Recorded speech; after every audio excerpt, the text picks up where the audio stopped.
We're planting the borders today on Pots and Trowels, and that's brought to you with the support of Cobra Garden and Darlac.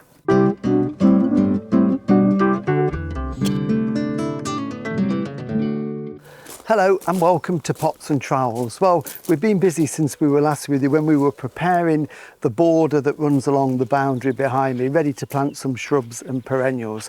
So what we've basically done with the design of the front garden is we tried to keep it linear and fairly straight lines to reflect the boundaries and the house. So for example, the path here dissects through the lawn. We've brick edged it and we put the gravel down yesterday to give a nice crunchy feel as you walk up to the door.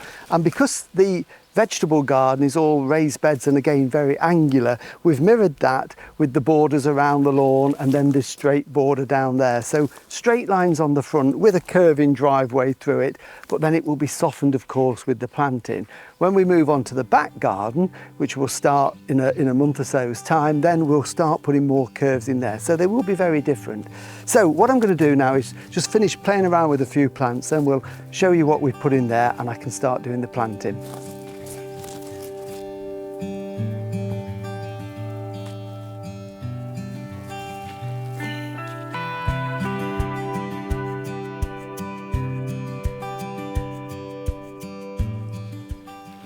Right, so what we've done is, after we'd prepared the border, I got a selection of shrubs and perennials that we've been buying over the last several weeks in anticipation of this moment and laid them out. Now I don't do drawings and plans, unfortunately. I just get a load of plants that I think I'm going to like in this situation and then play around with them, a little bit like a jigsaw puzzle. What we've got to think of this border, although it's now in the evening sunshine, it's cooling down just a little bit, so ideal for planting. During the daytime, the sun goes around there, so this is in shade. There's some big trees over there that shade it, so it's not until about 6:30, and here we are now, you know, third week in June, that this gets into sunlight. So it gets the evening sun when the heat's gone. But for most of the day, this is in shade or dapple shade. So what I've chosen in here are plants that will grow in those conditions. And I like foliage, shapes and textures. We've got spring flower, we've got flower at this time of the year. So we've got a variety. So the idea is the border will look good all through the year. What I've also done is put them out last night, left them overnight, and then come back and edit it and play around with it. So don't think you can't move them. I've moved 2 or 3 of these around. I've taken some out and put some others in until you're happy with it.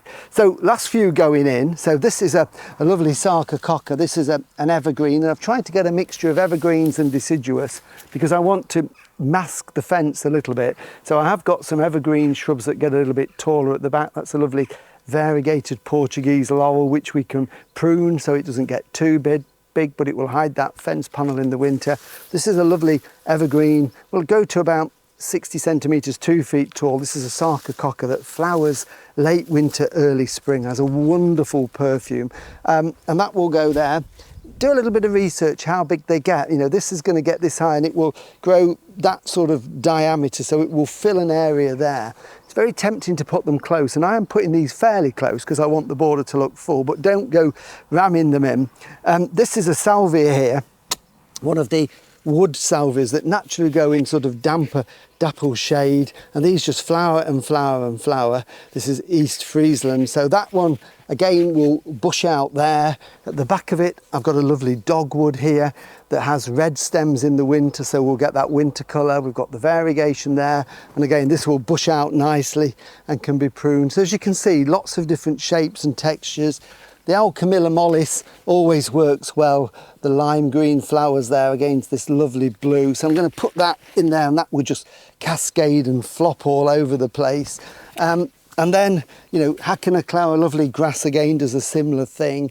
I'm not planting in groups. I want this to be more sort of cottagey, as if the plants have just grown there.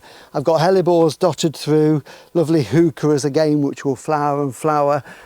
More evergreens, we've got hostas there, some ferns at the back of the tree. So that semi-woodlandy feel to it. And what we'll also do then in the autumn is we're going to plant some spring flowering bulbs in there. So we'll get lovely snowdrops and narcissus growing in there. We'll put some foxgloves in at the back, which will give it some nice height as well. So this border will change through the seasons, and even in the winter there will be evergreen foliage and some stem colours in there as well. So played around with them. I think I'm more or less happy with them. So I'm going to plant these now, and then we can see what it looks like. So planting, really easy. The ground has been prepared, and that's why it's so important that you prepare the ground.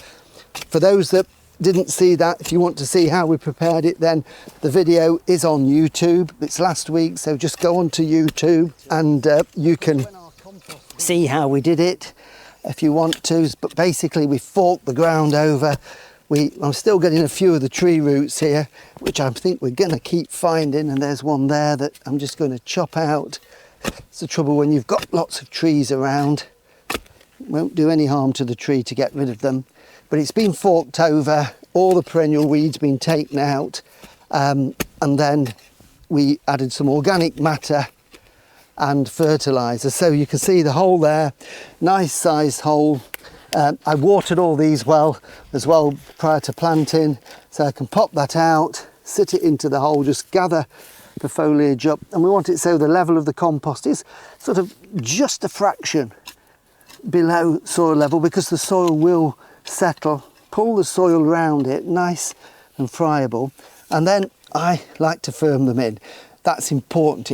It stops them drying out too quickly, so it's just you heel all around it so it's nice and firmly in, and then we can take those footprints out later, and that will then just flop over and it's there. So what I'm going to do is start planting, work my way up the border, and then I'll show you what it looks like when we've finished.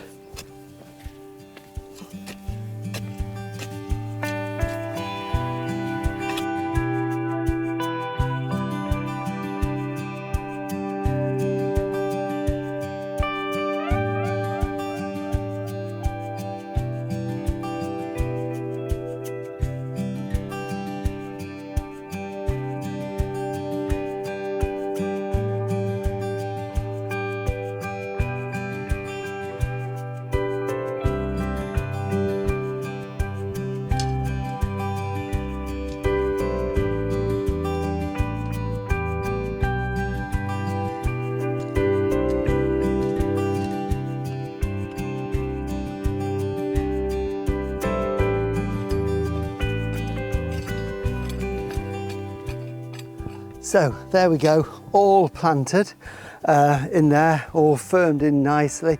And what I'm doing now, I'm just using a small fork just to rake the surface really. It takes out the footprints, it just levels it up, it just gives that nice, neat finish as we go along. And then finally, once I've done all of that, is to give them a really, really thorough watering. Now the ground is quite dry here. We've had some really hot weather for the last week or so, and we've not had any rain for a month. So there's not enough moisture in there to sustain the growth with these, so we're going to give them a good drink, and I'm using a watering can with a coarse rose on, because then I can actually get it right the way round the base of the plant. So where the root ball is, I'm giving them a good soak, not just a sprinkle over the top. I'm getting the water to where it's actually needed underneath there like this, and we can see as fast as I'm putting that on, it is disappearing.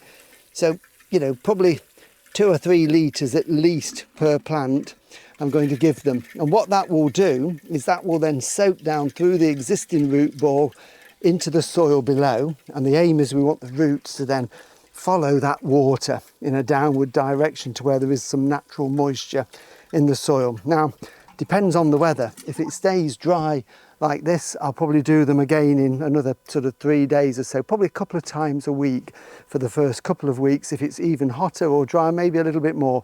What you need to do is just keep your eye on the plants. Once they're watered, they'll look fresh. Once they lose that freshness and go a little bit matte coloured, or you get a little bit of wilting, that's the indication to give them a really good soaking around the base again. And you know, within a month of being planted and some water, and the roots will get out into the soil and they'll soon start to establish, and by the end of the summer these will put on quite a bit of growth and started to fill out. It looks quite full already. I want it to be quite a dense border. Eventually, after a season or two, I don't want to see any soil, because that makes it easier for maintenance and less weeding to have to do. And if we have to lift a few of the perennials and divide them and move them around a little bit, that's all part of the border evolving. It should always be changing, so we will add new things and take some things away in time. So we'll keep an eye on it. I'll finish raking it, finish watering, and we'll let you see what it looks like in a month or two's time.